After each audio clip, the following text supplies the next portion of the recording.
How important was it for you and for Lila to use her SDS budget to be involved in the community? That was really important to us,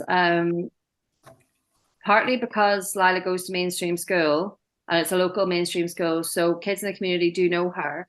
But I felt it was really important for her to, if she wanted to, which she currently still does, go to the mainstream local clubs as well, so that those children who she's friends with in school and those children who see her in school but she aren't necessarily friends with, that they have the opportunity to see Lila outside of school, in brownies, in guides, at the cafe, at the park, at dancing class. And the dancing class had a lot of little kids coming up behind Lila, because Lila started when she was at nursery, so they take them from whenever they're tiny.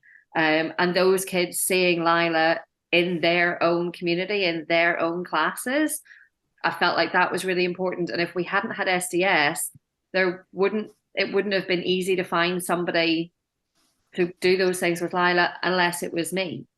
And having a parent around changes the dynamic of how children interact with each other, and who comes and talks to her. So having SDS to allow her to go and participate in those things in the community, and for Lila as well to not have to go somewhere else to another community to do a class with lots of people she doesn't know, because there's nobody in the local community to support her going to mainstream classes, would have been really detrimental to her, I think.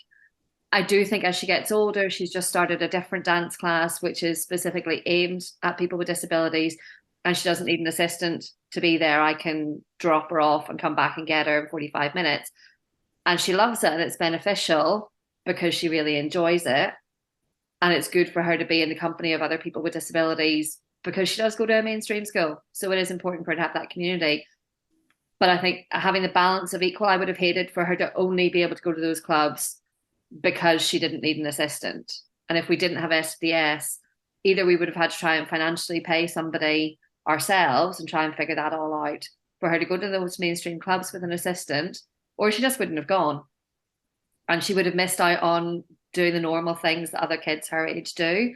And other kids in the community and their parents would have missed out on getting to know Lila and seeing somebody who has disabilities, um, being in their classes and accepting it as just being normal and what happens. Interview conducted by Michael Yoon, Associate of Control Scotland. Video editing and voiceover by Dr. Daniel Farrell, Project Coordinator of Control Scotland.